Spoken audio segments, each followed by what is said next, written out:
If Sniper Elite games have been anything, it's about parachuting behind enemy lines with characters so badass that just landing causes spontaneous pregnancies in a third of the women in a 40-mile radius, then making every enemy appear like they're the next fatality in a Mortal Kombat game. Sniper Elite Resistance is the next in line to try to do that, a third-person tactical shooter developed and published by Rebellion Developments. This is scheduled for release on January 30th, and it's going to come to Windows, PlayStation 4 and 5, Xbox One, Xbox Series S and X, and it's releasing on Game Pass. The game introduces a new protagonist, or at least one that this is the first chance of us playing him, Harry Hawker, cousin to the Hawktua girl, an agent of the Special Operations Executive, or SOE. The game has players infiltrate occupied France. You're collaborating with the French resistance to thwart the Nazi development of a formidable new weapon that could alter the war's outcome. Gameplay here pretty much retains the series' hallmark. Sniping mechanisms, you got your stealth mechanics, your tactical third-person combat, as well as shivving people as often as possible who get up too close to you. You knock people out, choke them out, and hide their bodies so you can find out why their friends haven't gone searching for them.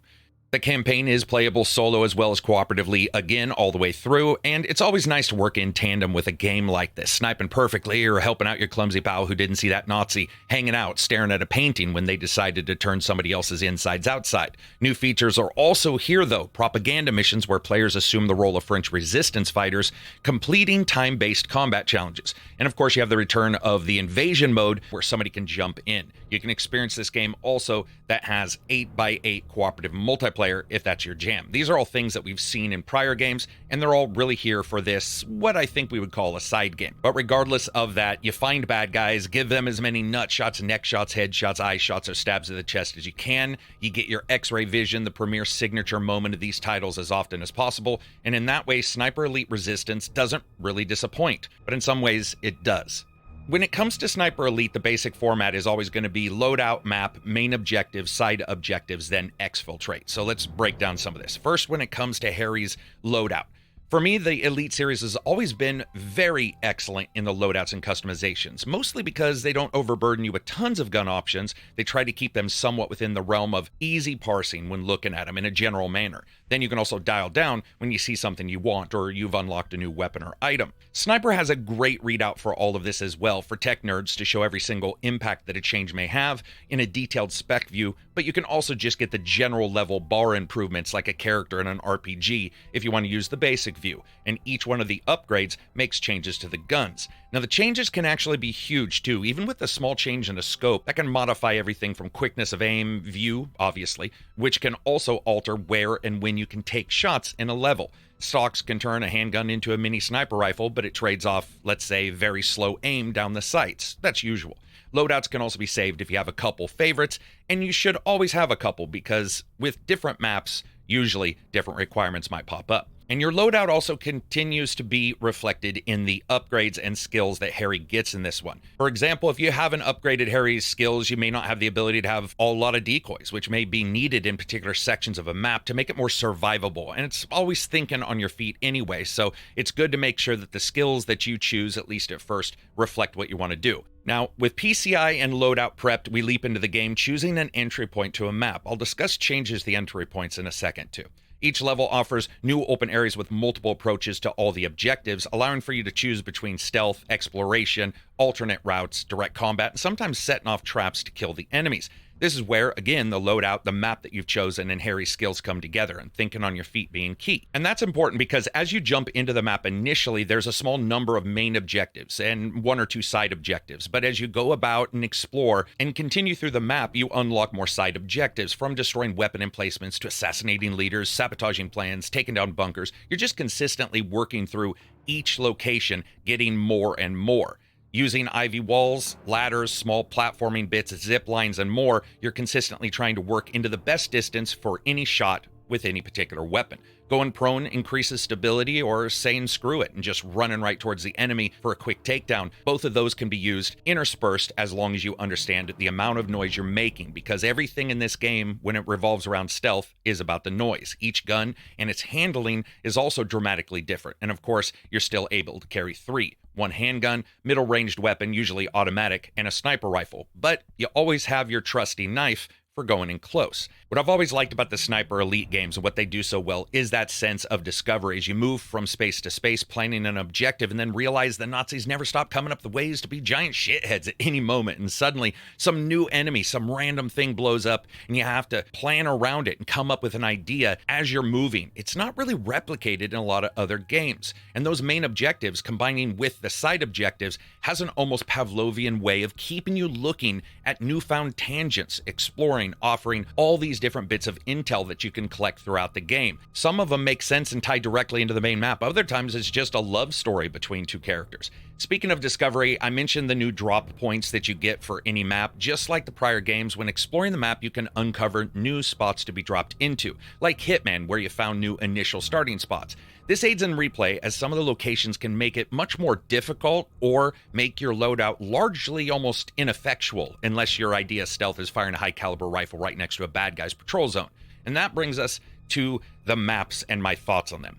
Unlike previous titles, exploration here is a little bit less specific. The maps, especially the starting couple, are smaller, feeling closer to small specific set maps for you than maybe the next big map that the prior Sniper games had.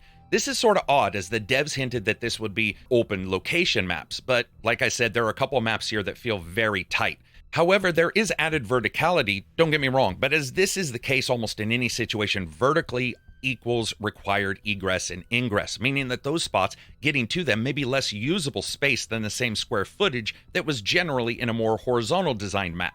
This also extends to some of the locations that you explore within the map for specific reasons. For example, there's an objective mission where you enter a space and every single way in is closed off except one to get to the roof. I've seen that before, including in and out of windows. While Sniper Elite 5 did have some hilarious moments where enemies were in spots that there's no way that they could have got to, this one would have involved multiple flights of stairs, the enemies going out a window, into another one, out of another one, climbing across a pipe, and doing that 3 more times.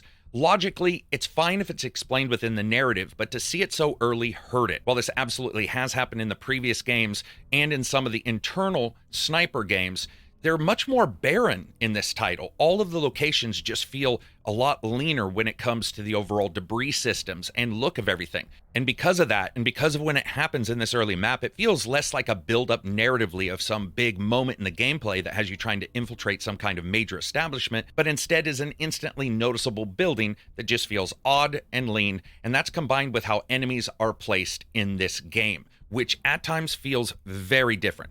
Exploring in the game can feel stunningly empty, even in the smaller maps, with really what looks like fewer noticeable enemies even on hard, which doesn't really seem to adjust that. Luckily, whenever an enemy calls reinforcements, that does change quickly. Now, this is something, again, that the prior games have had, certainly gamified maps, but the gamification here is just a step above that. There are some maps I adore here. A nice rail station map later on was awesome because you work through this enormous area, and then when things go particularly wrong, you're working your way back through a changed force. That was a massive think on your feet moment that I adored. Something else that I've really loved jumping into is Sniper Elite Resistance's new propaganda maps, and there's an enjoyable precision required to play them. Each is filled with tons of enemies. Your job is to kill as many as you can in a time limit with a limited set of weapons, and as a timer ticks down to a total score. And killing enemies adds a little bit more time to the counter. That mixture is a goddamn perfect triangle of gameplay to me. The enemies are closer, they overlap, the timer means thinking consistently as you're moving, trying and dying and trying again to find a pattern that works for you, the limited weapons that you have, and just how you play. It means risk versus reward pays off almost instantly as well with you adding time to the timer. In my opinion, some of these were excellent. Being able to freeform without objectives and to test out how you combo move and smart stealth were just a great new series of challenges to a game that already has multiplayer as well as the asynchronous player where somebody can jump into your game and try to kill you. Lastly, a particular note though are some AI changes the devs have stated that they put in to make the enemy a bit more challenging or smarter, which has had positive and negative effects on the gameplay. First up, there were moments of intense battle broken by really occasional bouts of frustration when enemies seemed to hear me even though I wasn't moving and I was just waiting on a stairwell inside of what appeared to be an empty apartment building. Even though it gave me little warnings about what was going on, there were times where it would said all clear, and then I would see a bunch of enemies running towards me. This is no more easily exemplified than a couple moments where I took an enemy out, there was no indication of anyone hearing me or seeing me, and as I carried that body away to hide it behind trees still completely sheltered from Nazi peepers, And I realized that I saw like 200 yards away some enemies running out of a building and sprinting towards me like they were fucking bloodhounds. I don't know, maybe Harry smells different. This at the time happened not only just once, but a couple times. This wasn't the only thing that occurred with this AI either. Now, it's not massively different than we've seen in other games, but some of these odd reactions didn't really feel like they were giving me the information on what I was seeing. Sniper Elite games have never had the greatest AI though, but the AI's usually been utilitarian enough that it doesn't feel like the enemies say, hey, there's a random gunshot sound, let's run directly into it. On the other hand, here they did, running past me, then trying to outflank me by just bouncing against the geometry. The AI was distractingly odd in the way it acted also when there were large areas with roads of any kind. Sometimes they just run across an open area, set off an alarm, they ran directly past me, ended up in the road, knelt down, and faced the other way. Also, even on the newest patch, all of these were here, but there were some other problems. Invisible walls in this game, built out next to an item. Like, for example, you'd see a box or a wall. The box or wall's collision detection was still running many feet past where it was visually represented. Also, there were stairs you just couldn't run up, catching the character's feet, and try to get over them, you had to leap up in the air. It happened enough times that a couple deaths occurred due to this while I was trying to skim around the side of a box that magically is 2 boxes wide when an enemy's right on the other side. The same happened on some doors in the game, where getting past them normally was impossible because of that invisible collision, requiring you to skirt into the line of fire, or at least into the line of vision. And I gotta say, that plus the oddity of the setup of the enemies really did end up frustrating me a number of times while playing this. Let's talk about graphics. There isn't much here you won't see in the past Sniper Elite games, especially 5. You got your animations, textures, and much of the overall levels in their construction looking at the level of 5, or maybe sometimes a little bit worse. Environmentally, they do add some flavor here to try to make it not look like the same locations as the prior game because it is in a new place geographically. But it is missing FSR and DLSS, which does noticeably impact performance if you're playing this on a slightly lesser system. And it's weird. Sniper Elite 5 at least had FSR. And I personally think that is a huge misstep, something that I think we're accustomed to seeing in other games as well. There's an in-engine resolution scale, but that resolution scaling is noticeably inferior to the typical 2 types we get from the major graphics card makers. That being said, the game does run excellent, as I said before, even on older cards and systems, unless you're on the receiving end of a huge number of grenades and a tank shot where the game's effects really drag that down. Another place where it felt dragged down is showing its age. The fact that you're shooting Play-Doh factory fighters at full auto is noticeable the moment you do an X-ray camera, and it pops up facial textures in particular that look almost rougher than the prior game. This is many years down the line in this series of titles as well, and I would like to have seen more improvements, but hell, it's easier to not feel any remorse blowing off their friggin' faces with a high-caliber hand cannon if they look like this. Speaking of the textures, also, the game can look long in the tooth when it comes to some environmental texturing. On the other hand, far distance is lighting, and of course the X-ray bullet time regardless could look like it was an N64 game, and it would still be a blast to see every time. As a package, feels like Resistance is a mixed bag compared to prior games, especially with even FSR implementation missing for some reason, and this is with the latest patch. Let's talk about audio. First up, the sounds. No one's changing the same juicy crunch and crack of high-speed, full metal jacket rounds slapping through some dude's face and into another timeline. However, one thing I did notice, and it seems particular with this game, is that sometimes the 3D audio was a little bit more difficult to parse where an enemy was, not in the sound itself, but almost where it exists in the headset or your speaker system. Your mileage may vary on that. Something that in closed areas or busier fights would pop up the difficulty just a bit. But regardless of that, I've always enjoyed the audio in these games, the big explosions, the sound of squishiness when you do the X-ray, it's all there. What's also here is, of course, that music. If you've ever wondered what it'd be like to have your ears stuck in a time machine set to World War II patriotic mode, well, here it is. The music leans heavily into that era's styles with tracks that wouldn't feel out of place. And that's the thing, while it does a decent job of setting the mood, it doesn't exactly break new ground. In fact, depending on how you play, you might find yourself trapped in an endless loop of repetitive beats that start off as atmospheric, but slowly morph into the musical equivalent of a drill instructor in Full Metal Jacket, just constantly tearing you a new one. It's competent, it's thematic, but it's also not winning any awards for innovation. What you may wonder about is the voice, because this is a new character. Sniper games have never had a great deal of back and forth between Carl and pretty much any side, except for occasional cuts and sometimes in-game missions where teams in the field have discussed changing situations. And thank God that's mimicked here, because I don't really necessarily like Harry's voice or the writing. The biggest bonus here is the game's so lean on presentation with him, most of it's just cutscene overviews. It never really becomes a problem, but it never elevates it. But for a game with a new protagonist, I would have liked to have had a little bit more of him actually in it to see if just those lines were bad in particular.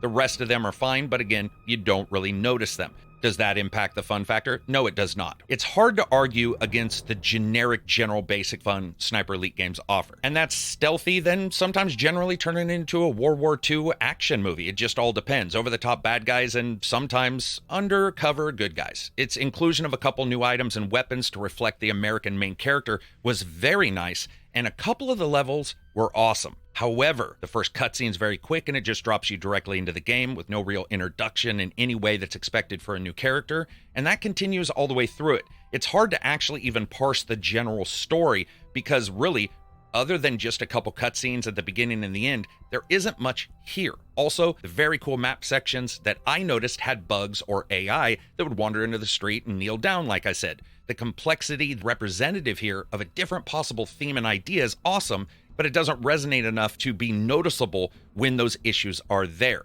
Luckily enough, Sniper Elite's core gameplay is so well established, and it's here as well, I was able to get through it. But unlike many other titles in the series, this was one that I felt like I forced my way through it. The friction and the function that was present ended up harming the effortless slide that I usually have in these games, where I'm just consistently descending into awesome, where every death is succeeded by information and is also enjoyable. Here, less so. Now, this game comes out on Game Pass, and it's at full price wherever you can get it. I would suggest awaiting for a sale. It has enough bugs and enough problems and enough actual geometry issues in the game that can impact your game. I liked some of the map setups, and I did like what I played of the propaganda missions. You may end up liking just the campaign and not, but I would suggest, probably waiting for a little while to see what they do with this one. It's just so uneven as an experience that regardless of how much fun I was having, there was always something slowly whittling away at it. Whittling away is what I like to do. We're whittling away at 2025 with more reviews, more previews. Subscribe to the Patreon. It always helps the channel. Peace out. Expect some Kingdom Come Deliverance 2 coverage from me, exclusive. Enjoy your week.